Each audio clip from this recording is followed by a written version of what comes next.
bom dia, queridos casais, tudo bem com vocês? Pensou que os devocionais tinham acabado, né? Eu sei disso. Não, mas não acabou, não. Eu peguei algumas folguinhas, fui visitar a mamãe no Rio de Janeiro, comemorar os 68 anos da minha mamãe, nova, né? Pois é, né? Glória a Deus. E também visitar a minha sogra também, que é minha segunda mamãe. E nós estivemos no Rio, depois nós retornamos, trouxemos ela para cá também, para São Paulo, para poder passear um pouquinho junto com a minha sobrinha, Ana Luísa, a qual eu mando um abraço, um beijão para dona Nilva, mais conhecida como Dona Branca, a minha mamãe. E nós estivemos lá festejando, e é uma coisa interessante, né? Você nunca conseguirá ter um sucesso na vida se você esquecer suas origens. Você não pode esquecer suas origens. Você precisa valorizar aqueles que te deram apoio. Mas pastor, mas o meu pai, minha mãe fizeram isso, aquilo, outro. Cara, eu entendo que a Bíblia diz, honra teu pai e a tua mãe para que se prolongue os seus dias. Não importa o que aconteceu, o que importa é como você está.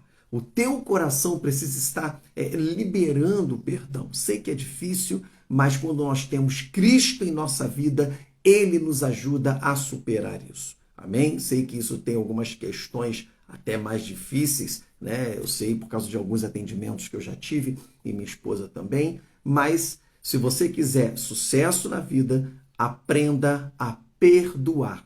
O perdão é a chave que tira você do cativeiro, que libera você para alcançar sucesso e vitória em todas as áreas da sua vida, seja na área conjugal, na área financeira, na área espiritual, principalmente no ministério, até na saúde, ok? Glória a Deus. Hoje nós estamos aqui com mais um devocional para casais, para que a sua vida, para que o seu casamento, que é muito importante para Deus, e todo casamento tem um propósito, ok? Casamento tem propósito. Guarda isso aí, escreve isso aí. Todo casamento tem um propósito. Qual é o propósito do casamento, pastor? Casei para ser feliz. Não, se você casou para ser feliz, você está lascado. Não é isso. A Bíblia diz que primeiro nós temos que nos preocuparmos com o outro. Então você casa para fazer o outro feliz. E aí é igual à terceira lei de Newton. A força que você aplica a um corpo, existe uma força contrária também que aplica a força que você está fazendo para manter o equilíbrio. Ou seja, você luta para fazer o outro feliz, que o outro também luta para fazer você feliz. Deveria ser assim, precisa ser assim. Todos aqueles que entendem e valorizam o santo matrimônio, casamento. Amém? Glória a Deus. E hoje nós estamos aqui com uma palavra de Deus para a sua vida, em 2 Samuel, capítulo 6, verso 20 ao verso 23. Enquanto você está abrindo, seja no celular, seja na Bíblia, se você está em casa, se você está indo para o trabalho, se já chegou no trabalho, eu quero pedir a Deus, desejo do meu coração, que você tenha um dia abençoado, um trabalho abençoado, ok? Em nome de Jesus. E pedir a você que compartilhe o perfil Vida de Casal com todos os casais que você conheça, seja na igreja, no grupo do WhatsApp, até mesmo no Instagram, que te seguem, compartilhe o perfil Vida de Casal. Nós temos aqui Vida de Casal BR aqui no Instagram e também lá no YouTube, só que no YouTube é o canal Pastor Alex e Psicóloga Adriana Magano. São coisas maravilhosas. E eu tenho certeza que Deus vai estar abençoando não só você, mas os teus amigos, casais que você conheça. Amém? Glória a Deus. Então vamos lá, 2 Samuel, capítulo 6.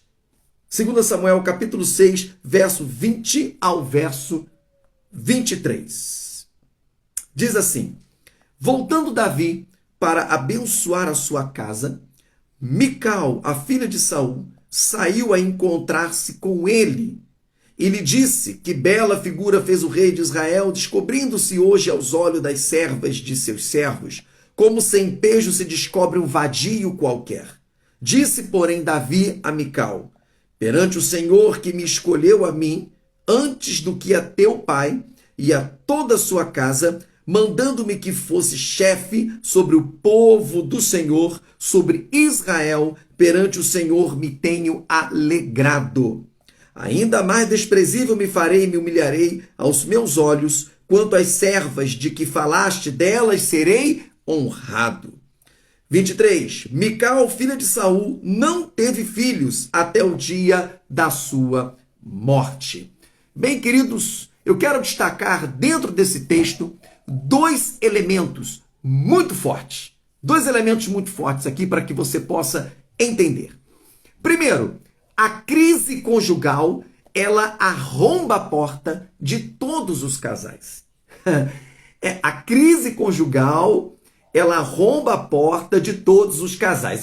Por que eu coloquei esse primeiro elemento aqui? Porque eu acho que existe um mito na cabeça de muitas pessoas que acham que ricos, empresários, né, pessoas que têm status ou têm certo poder de autoridade, não passam por crises conjugais, não passam por lutas ou problemas. Eu acho que eles pensam que existe o dinheiro ou o poder, cria uma barreira, um status que não permite que as crises conjugais cheguem até eles. Pelo contrário, a crise, os problemas conjugais, eles não selecionam, seja pelo dinheiro, pelo status, pelo poder que tem, não. Elas arrombam a porta e invadem qualquer relacionamento, casamento. Por isso que eu coloquei que o primeiro elemento aqui é que a crise conjugal arromba a porta de todos os casais. E quem não estiver preparado para poder lidar com elas, o casamento vai ter ruínas, vai acontecer problemas sérios no seu relacionamento. Para isso, a palavra de Deus ela está dizendo aqui nesse texto que nós lemos sobre Davi e Mical. Vamos lá, Davi. Mas vamos falar aqui algumas características de Davi e Mical. Davi, ele era rei. E Mical, ela era o quê? Uma princesa. Ela era filha de Saul, que ao casar com Davi se tornou o quê? Uma rainha. Agora, eles eram da realeza, porque Davi, ele era da realeza, né? Se tornou um rei. Também Davi, ele era muito rico e poderoso, só perdeu para seu filho Salomão, né, que após Davi ter morrido, Salomão assumiu o reinado e ele foi mais rico ainda do que seu pai, Davi, né? E sendo Mical, a sua esposa, também era rica e poderosa. Então, você viu o que aconteceu com esse casal? Quer dizer que dinheiro, status e poder não te deixam imune aos problemas conjugais, às crises. Se fosse assim, então Davi e Mical, eles não teriam fim do seu casamento como tiveram. Ou seja, Mical morreu sem ter dado filhos para Davi. Foi o que nós lemos aqui no verso 23. A Bíblia diz que Mical, filha de Saul, não teve filhos até o dia da sua morte. Então ela não deu filhos a Davi. Aqui eu quero destacar uma coisa, porque tem muitas pessoas, muitos pregadores, né, vamos dizer assim, que pregam afirmando coisas que a Bíblia não está dizendo aqui nesse texto. Uns dizem que Mical não teve filho porque Davi estava tão ressentido e magoado com ela que não mais teve intimidade sexual com ela. Mas você não pode afirmar isso, que a Bíblia não diz isso. Também a Bíblia não diz que Mical não teve filho porque ela era estéril. Não, a Bíblia não diz aqui. Ela fala que ela morreu sem ter dado filhos. Então, você pode conjecturar. Pode ser que Mical não teve filhos com Davi porque Davi, magoado e ressentido com ela, não a procurou mais. Não teve mais relações com ela. Mas também o outro lado pode ser verdade. Que Mical, por ter um coração ressentido e magoado com Davi, não quis dar filhos a Davi e não procurou ele mais para ter intimidade sexual. Recusava isso a ele. Você entendeu? Mas eu não posso afirmar. Porém, o que eu quero que você entenda é que, seja como for, esse casamento teve um final terrível. Você está entendendo? Então, essa é a primeira coisa que você precisa... Quero destacar aqui dentro desse texto. E o segundo elemento que eu quero destacar aqui dentro desse texto aqui, o ponto, né, que eu quero destacar aqui nesse texto, agora sim, são os dois elementos fundamentais do casamento que foram quebrados. Ou seja, respeito e amor. Gente, a Bíblia diz, maridos, amai vossa esposa, e esposa, respeitai vosso marido. Não é isso que a Bíblia ensina? Pois bem, aqui dentro desse texto, o que contribuiu para a destruição desse casamento, para o fim terrível desse casal, foi que foi quebrado exatamente esses dois elementos. Vamos lá. A falta de respeito de Mical. Davi, ele vai à sua casa, certo? Davi, ele vai à sua casa após ter oferecido o sacrifício, como a Bíblia está dizendo, para abençoar a sua casa. E quando ele chega, né, para abençoar a sua família, a sua casa, e quando ele chega, Mical o repreende, porque ela já estava lá na janela, e ela viu ele dançando, pulando e tal, então ela o despreza. Né? Já começou o problema ali. Ela já desprezou Davi no seu coração. E olha que coisa terrível. Ao desprezar Davi no seu coração, quando Davi chega todo feliz, alegre, animado, para poder abençoar a sua casa, antes mesmo de Davi entrar na sua casa, Mical já chega apontando o dedo na cara dele e o repreende. E o pior, ela, além de o repreender, ela o xinga de moleque vadio. Veja bem que Davi tomou isso como uma afronta, como uma falta de respeito em 3 situações. Primeiro, ele se sentiu ofendido, desrespeitado como homem. Segundo, como marido. E terceiro, como rei. Olha que coisa terrível. Então, Mical faltou, ela quebrou um elemento fundamental do casamento, que foi o respeito. Olha que coisa terrível. Você está entendendo? E o segundo elemento que foi quebrado está com Davi, que foi o amor. A falta de amor de Davi. E como é que foi isso? Mical, ela ouve Davi colocar para fora todo o seu ressentimento contra a sua família. Ou seja, o desrespeito de Mical foi tão grande que Davi esqueceu todos os seus sentimentos por Mical e ele solta o verbo, ofendendo ela terrivelmente, e ela já olha para ele e deve ter imaginado, esse cara nunca me amou. Esse cara nunca me amou. Porque as palavras que ele soltou foi muito forte. Ou seja, ele tinha ainda uma mágoa de Saul, da família de Mical, devido à perseguição de Saul para tirar a sua vida. Porque não foi muito tempo, não. Isso está lá em 1 Samuel, você vê a perseguição de Saul. Em 2 Samuel, Davi, né, já começa a assumir como rei ali e tudo. E aí você vai ver essa perseguição. Então ele ainda tinha uma mágoa, tinha um ressentimento, e ele põe para fora, porque ele jogou isso em Mical, uma coisa que não tinha nada a ver. O problema era dos dois, né? Roupa suja se lava em casa. Então o problema dos dois não tinha nada a ver com a família. E ele vai e joga exatamente isso. Algo relacionado ao seu pai, Saul, e a sua família.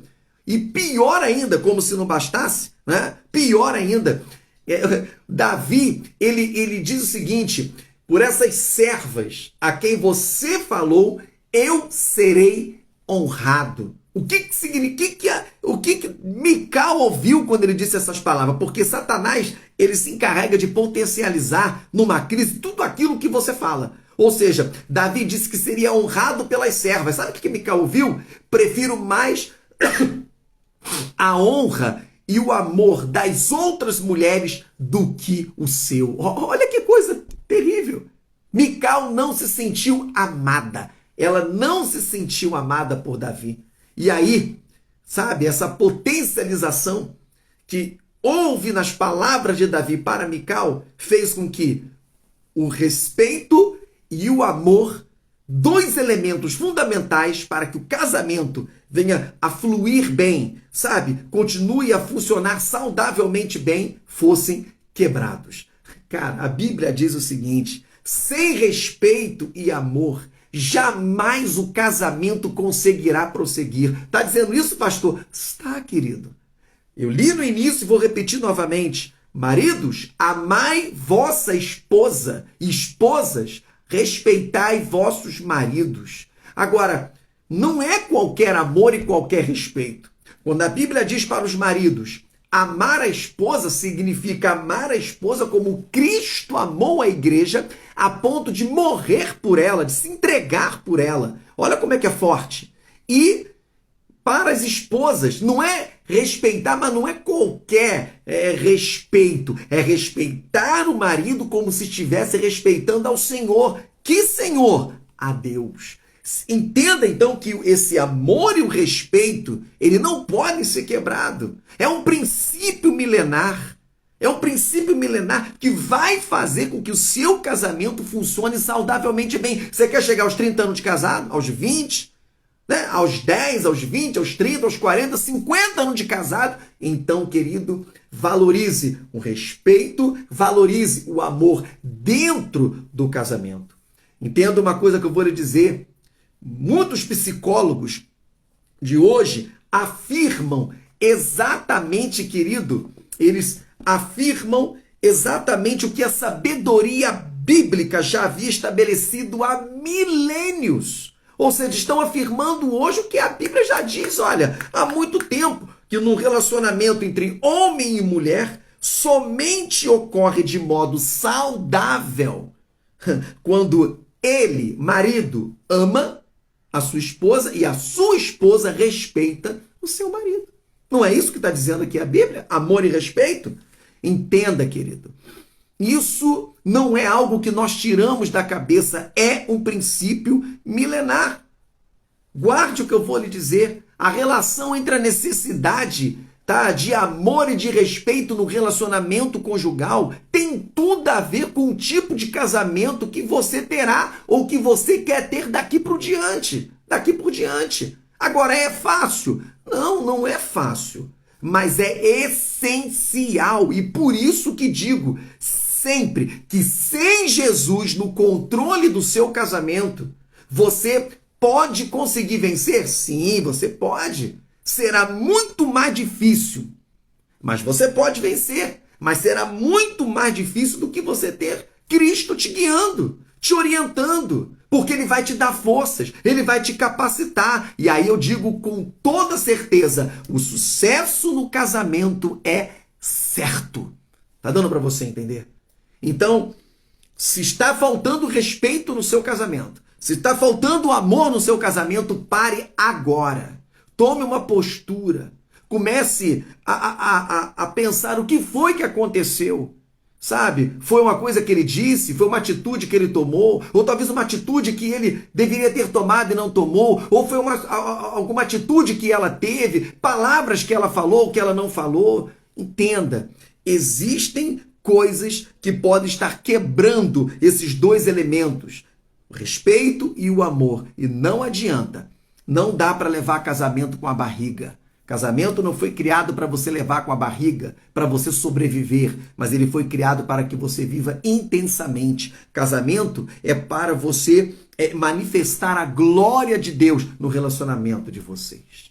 Bem, queridos, guarde esta palavra no seu coração, compartilhe ela com outros casais que talvez você conheça que estão passando por dificuldades. Talvez a falta já não tem mais respeito, já não tem mais amor, eles não vão conseguir vencer se esses dois elementos fundamentais estiver faltando no relacionamento. Ok? Então guarde essa palavra, marque alguém, compartilhe para que eles também possam ser abençoados, tal como você foi abençoado neste momento. Eu quero orar por você agora. Eu não sei qual desses elementos está faltando no seu casamento, mas uma coisa puxa a outra. Eu só sei que Deus, Ele é poderoso para ressuscitar o que morreu no seu casamento. Ele é poderoso para ajudar você, capacitar você para você sair dessa crise conjugal. Vamos orar? Deus, neste momento, nós queremos orar a Ti, ó Pai, porque sabemos que Tu és poderoso para fazer infinitamente mais do que tudo que pensamos, do que tudo que sonhamos. Ah, Senhor, eu quero lhe pedir neste momento. Possa ser, Senhor, que alguns casais ou algum cônjuge que esteja assistindo esta mensagem, neste exato momento estejam passando por uma crise, um problema tão terrível, Senhor, a ponto do seu casamento estar beirando um abismo. Mas, Senhor, o mundo quer vender algo terrível acerca do casamento. Case, mas se não der certo, divorcie. Não foi para isso, Senhor, que o casamento foi criado. Não foi para isso, Senhor, que o casamento ele foi constituído, Senhor, por Ti.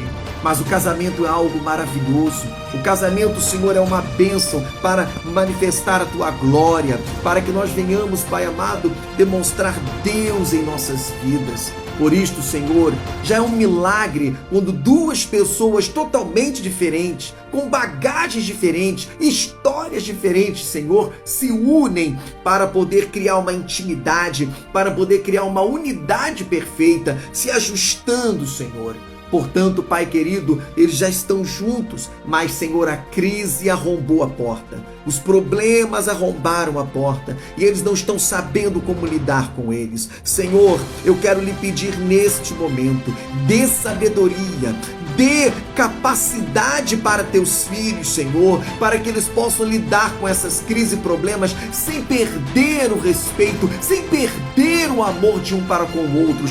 Dê sabedoria para que eles possam, Senhor, entender que o inimigo do casamento não é o cônjuge, mas é, Pai amado, um só, chamado Satanás, o diabo, que ele tem procurado levar todo tipo de relacionamento, que tem uma história linda, um começo lindo ao fim.